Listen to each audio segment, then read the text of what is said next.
Good morning, dear student. Today discuss Sanskrit पाठमाला कक्षा सप्तम सप्तम पाठः स्वास्थ्यचर्या आयुर्वेदः विधिलिंग प्रयोगः। विधिलिंग का जो प्रयोग हुआ है स्वास्थ्यचर्या के बारे में हम आज अध्ययन करेंगे। आयुर्वेद के बारे में हम अध्ययन करेंगे, जो कि रिवीजन क्लासेस के रूप में ऑनलाइन क्लासेस के माध्यम से मैंने आप लोगों को स्टडी करवा चुका हूँ, अध्ययन करवा चुका हूँ। सप्तम पाठ को संस्कृत की जो आयुर्वेद पाठ है, देखिएगा यहाँ पर इमेज के माध्यम से बताया गया है कि बच्चे और शिक्षक आयुर्वेद के बारे में, स्वास्थ्यचर्या के बारे में शिक्षक से पूछते हैं कि आयुर्वेद क्या होती है, कैसे आयुर्वेद का उपयोग किया जाता है, कैसे संतुलित भोजन करना चाहिए, कैसे निद्रा लेनी चाहिए, अनुचित स्थान पे उचित स्थान पे कैसे भोजन करनी चाहिए, कैसे स्वास्थ्यचर्या को रखनी चाहिए, इसके बारे में शिक्षक से जानकारी लेते हैं। एक आचार्य से जानकारी ली जाता है बच्चे के माध्यम से। तो नाउ स्टार्ट। जब भी आप वीडियो देखेंगे बुक्स को ओपन कीजिएगा, पैराग्राफ्स टू पैराग्राफ्स अध्ययन कीजिए और समझिएगा। जहाँ आपको समझने में दिक्कतें होती हैं मेरे को बताइए, मैं पुनः उस चैप्टर्स को, उस पैराग्राफ्स को आपको बताने की कोशिश करूँगा। आचार्यः कक्षायां प्रविशति। आचार्यः कक्षायां प्रविशति। आचार्य कक्षा में क्या करते हैं? प्रवेश करते हैं। कक्षायाः सर्वे छात्राः उत्तिष्ठन्ति। सभी छात्र कक्षा में खड़े हो जाते हैं। बात की गई है कि आचार्य कक्षा में प्रवेश करते हैं। कक्षायाम सभी छात्र उत्तिष्ठन्ति मतलब खड़े हो जाते हैं। सर्वे छात्राः, सभी छात्र की बात की गई है। सभी छात्र क्या करते हैं? आचार्य प्रवर नमो नमः, आचार्य को प्रणाम करते हैं। आचार्य महोदय को प्रणाम यह बोलते हैं। आचार्य की बात आ रही है कि सर्वेभ्यः छात्रेभ्यः सर्वाभ्यः छात्रभ्यस्य स्वस्ति तिष्ठन्तु भवन्तः भो छात्राः अद्य वयं कम पाठं पठिष्यामः। यहाँ पर बात क्या हो रही है कि आचार्य के द्वारा बताया जा रहा है कि सर्वेभ्यः छात्रेभ्यः सर्वेभ्यः छात्रभ्यस्य स्वस्ति, कि सभी छात्रों व छात्राओं का कल्याण हो। जब प्रणाम करते हैं, आचार्य महोदय को प्रणाम किया जाता है, तो आचार्य सभी छात्रों और छात्राओं को कल्याण हो बोला जाता है। तिष्ठन्तु भवन्तः, आप लोग बैठिए। भो छात्राः, ही छात्रों। अद्य वयं कम पाठं पठिष्यामः, आज हम कौन सा पाठ पढ़ेंगे। आज हम कौन सा पाठ पढ़ेंगे यह बताया जा रहा है, या फिर यह बोला जा रहा है। ठीक है, आचार्य महोदय के द्वारा बताया जा रहा है कक्षा में कि आज हम कौन सा पाठ पढ़ेंगे, यह चीज़ बोला जा रहा है। सभी छात्र क्या बोलते हैं, यहाँ पर देखा गया है कि आचार्य अद्य वयं पठितुं नेच्छामः यतो हि विद्यालय स्वास्थ्य शिविरम् आयोजितं भवति, अतः केचन छात्राः तत्र भागं गृह्णन्ति। यहाँ पर ध्यान से समझिएगा। आचार्य, सभी छात्र आचार्य को बोलते हैं कि महोदय जी, अद्य वयं पठितुं नेच्छामः। नेच्छामः मतलब होता है नहीं, अद्य मतलब होता है आज, वयम मतलब होता है हम सब। आज हम सब पठितुं नेच्छामः नहीं पढ़ेंगे, आज हम पढ़ना नहीं चाहते, ऐसे बोल सकते हैं। यतो ही, क्योंकि विद्यालय में आज, या फिर क्योंकि विद्यालय में स्वास्थ्य शिविर आयोजित हो रहा है। क्या चीज़? स्वास्थ्य शिविर आयोजित हो रहे हैं। अतः केचन, कुछ छात्र, तत्र भागम गृह्णन्ति, कुछ छात्र तो उसमें भाग ले रहे हैं, इसलिए कुछ छात्र उसमें भाग ले रहे हैं। ठीक है, ये चीज़ बताया गया है कि आचार्य आज हम पढ़ना नहीं चाहते क्योंकि विद्यालय में आज स्वास्थ्य शिविर आयोजित हो रहा है, इसलिए कुछ छात्र उसमें भाग ले रहे हैं। ठीक है, आचार्य यहाँ पर बात करते हैं। आचार्य को बोला जा रहा है कि अस्तु, अस्तु मतलब होता है ठीक है, अहम अपि भवद्भ्यः स्वास्थ्य विषयकं किंचित ज्ञानं दास्यामि, अतः किं भवद्भिः आयुर्वेदस्य नाम श्रुतं। किं भवद्भ्यः आयुर्वेदस्य नाम श्रुतं, कि आचार्य ठीक है, मैं भी आज आपको स्वास्थ्य के विषय कुछ ज्ञान दूंगा, स्वास्थ्य के विषय में कुछ ज्ञान दूंगा। बोलते हैं, क्या आप लोग ने आयुर्वेद का नाम सुना है? किम भवद्भिः आयुर्वेदस्य नाम श्रुतं, क्या आप लोग ने आयुर्वेद का नाम सुना है? ये चीज़ बताया जा रहा है। सर्वे छात्राः, सभी छात्र के बारे में बताया जा रहा है कि नहीं श्रीमान तत् किम अस्ति, नहीं श्रीमान वह क्या है। जो आयुर्वेद का नाम सुना है उसके बारे में बताया जा रहा है कि नहीं श्रीमान वह क्या है। आयुर्वेदा, आचार्य बोल रहे हैं वहाँ पर, आयुर्वेदः प्राचीना भारतीय चिकित्सा पद्धति अस्ति। जो आयुर्वेद है प्राचीन भारतीय चिकित्सक की पद्धति है। प्राचीन भारतीय चिकित्सक की क्या है? पद्धति है। महर्षि चरकः तस्य जनकः स्वक्रियति, महर्षि चरक इसके जनक यानी जन्म देने वाला माने जाते हैं। महर्षि जो चरक हैं, महर्षि चरक की बात आ रही है कि महर्षि चरक उनके जनक हैं। स्वक्रियति उनके जनक है, बताया गया है। चरक संहिता नामम कः आयुर्वेदस्य ग्रंथः तेन लिखतः, उन्होंने चरक संहिता नामक ग्रंथ लिखा है। किसने? चरक संहिता नामक ग्रंथ को कौन लिखा है? महर्षि चरक के द्वारा क्या है, इनको बताया गया है कि महर्षि जो चरक है उसके जनक हैं। चरक संहिता नाम आयुर्वेद की जो ग्रंथ है उसने लिखा है। तत्र विविधानां स्वास्थ्य नियमानां वर्णनम विस्तार पूर्वकम विहतम अस्ति, विस्तार पूर्वकम विहतम अस्ति महोदय की ते नियमः। यहाँ पर बात यह आ रही है कि आयुर्वेदिक जो नाम भारतीय चिकित्सा की पद्धति है, महर्षि चरक के जो जनक माने जाते हैं, उन्होंने चरक संहिता नाम, महर्षि चरक के जो जनक माने जाते हैं जनक, चरक संहिता जो आयुर्वेद का नाम ग्रंथ को लिखा है। तत्र विविध नाम, उसमें अनेक स्वास्थ्य के नियम के बारे में वर्णन विस्तार पूर्वक किया गया है। जो चरक संहिता ग्रंथ है उसमें विविध प्रकार के स्वास्थ्य के बारे में विस्तार पूर्वक क्या किया गया है? वर्णन किया गया है। महोदय, विस्तार पूर्वक वर्णन किया गया है। यहाँ पर जिया की बात आती है कि जिया महोदय के ते नियमः, जिया वहाँ पर एक बच्ची है कि महोदय को पूछ रहा है कि जिया वे नियम कौन कौन से हैं, ते के नियमः, वे नियम कौन कौन से हैं बताया गया है। उस जो नियम की बात आ रही है वह नियम कौन कौन से हैं। अब जिया को बताते हैं, आचार्य के द्वारा जिया को बताया जा रहा है कि वह नियम कौन कौन से हैं। देखिएगा पेज नंबर 37 में देखिएगा क्या क्या नियम हैं।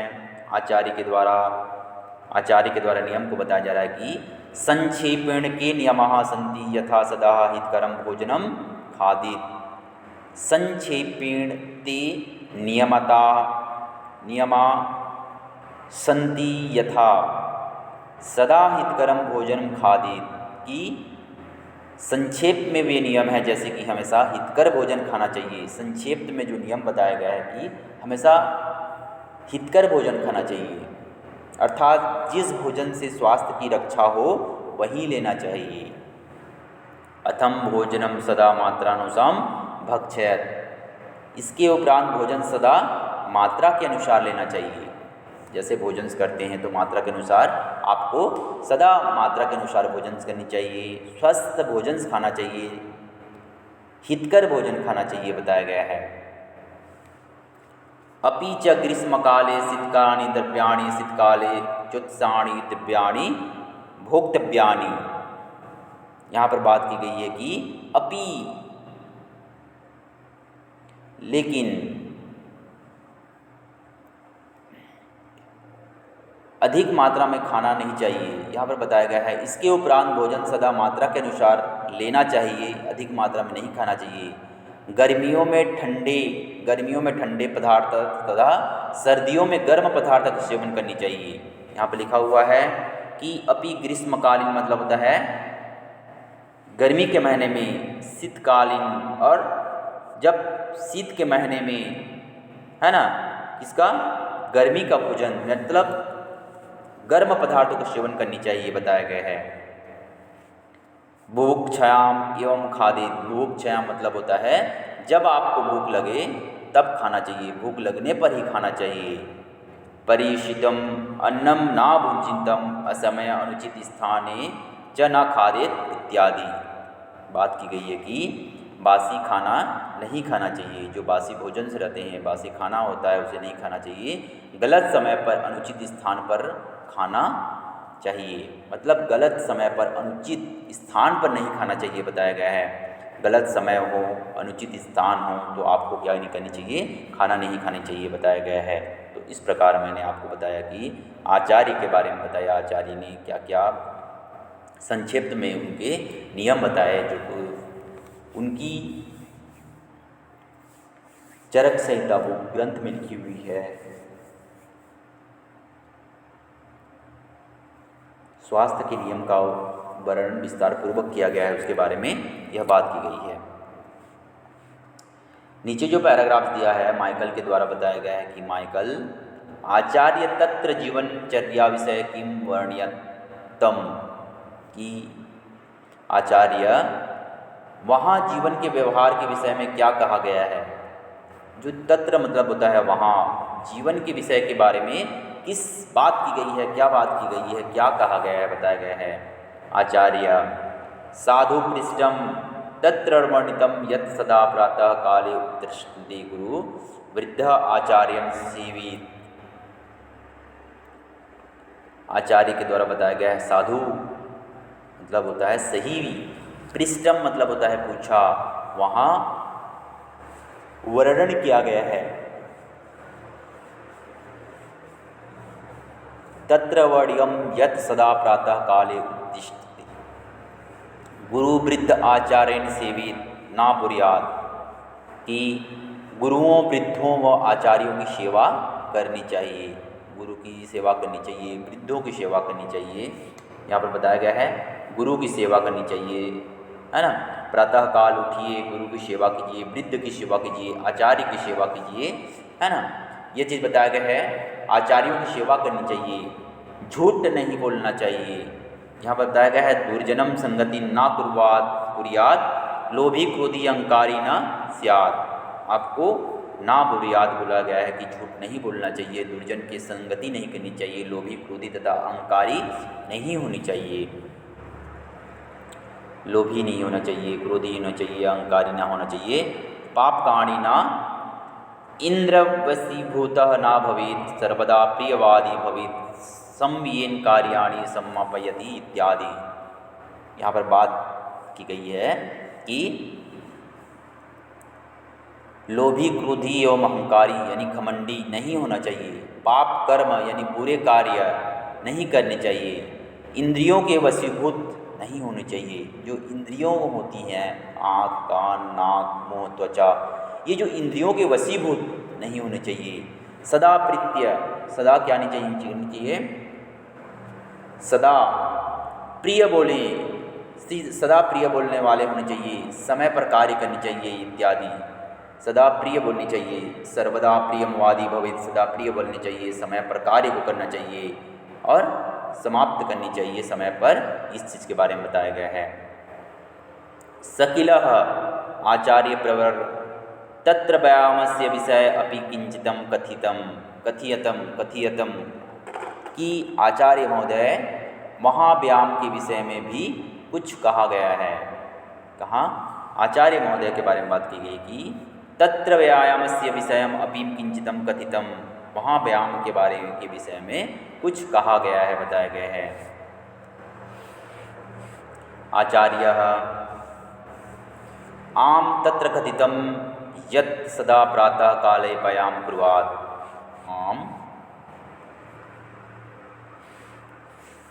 आम तत्र कथितम यत् सदा प्रातः काले व्यायाम कुर्यात्।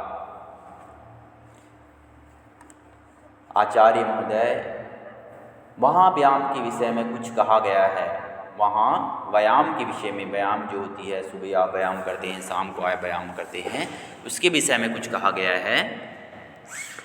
शरीर स्वास्थ्यवाय विभिन्नानि योगासनानि आचरेत्, वस्तुतः स्वास्थ्यस्य चत्वारिंशत् सूत्राणि सदैव स्मरणीयानि यथा। क्या कहा गया है देखिएगा, कि शरीर को सुगठित बनाने के लिए अनेक योगासन करने चाहिए, अनेक योगासन करनी चाहिए। जैसे वास्तव में स्वास्थ्य की रक्षा करने के लिए 4 सूत्र सदैव याद रखनी चाहिए। योगासन जब करते हैं तो वास्तव में स्वास्थ्य की रक्षा करने के लिए आपको 4 सूत्र याद रखने होंगे। कैसे? प्रातः काले व्यायाम नित्यम दंत विशोधनम स्वच्छ जलेन सुस्नानम बुभुक्षायाम च भोजनम इति।